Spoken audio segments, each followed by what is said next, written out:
7 days we have been in this pleasant city. We have met here because of a strong urge among the people of Asia and Africa. We have met because mighty forces are at work in these continents, moving millions of people, creating in their minds urges and desires for a change in their condition. So we met, and what have we achieved? Well, you have seen the draft statement which has been read to you. I think it represents a considerable achievement, but I should like to draw your attention even more to the importance of the fact that we have met together, seen and made friends with one another, and argued with one another to find a solution for our common problems. My friend referred to our diversities of opinion as differences, and we argued with one another these 7 days because we wanted to arrive at a common opinion and common outlook. Obviously, the world looks different according to the angle from which you look at it. If you are sitting in the far east of Asia, you have a certain perspective of the world and world's problems.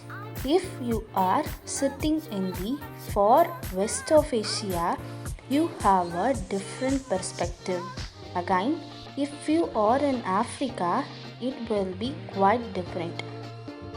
We all came with our own perspectives, each considering his own problem the most important in the world. At the same time, we are trying to understand the big problems of the world and to fit our problems into this larger context, because in the ultimate analysis, all our problems, however important they may be, cannot be kept apart from these larger problems. Thus, how can we solve our problems if peace itself is in danger?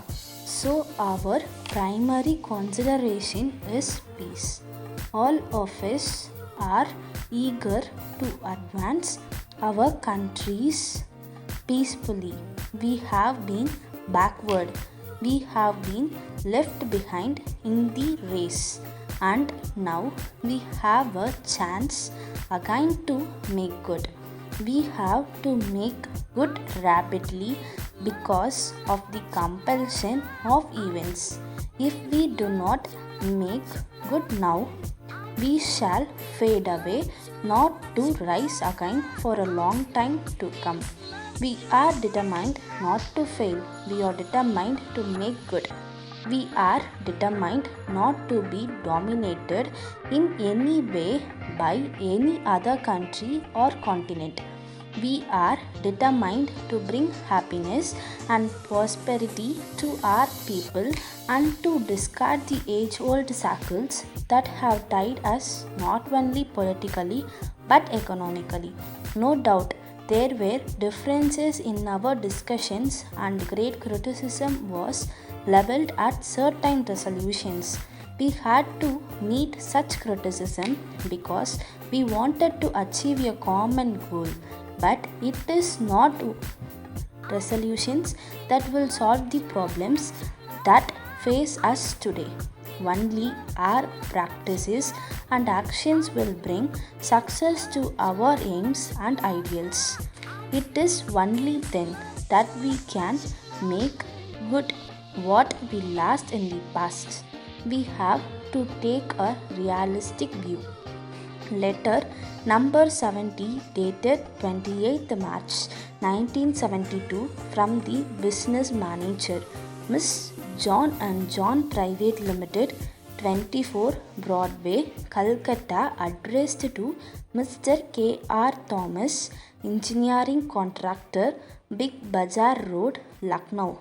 Dear Sir, we understood from your letter of the 26th October that you would visit us not later than Wednesday of this week.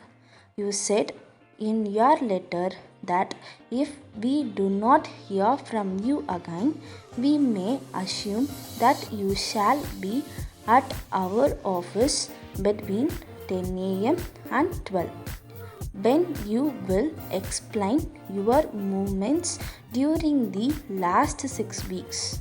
Further, you were confident that your explanation will give us entire satisfaction.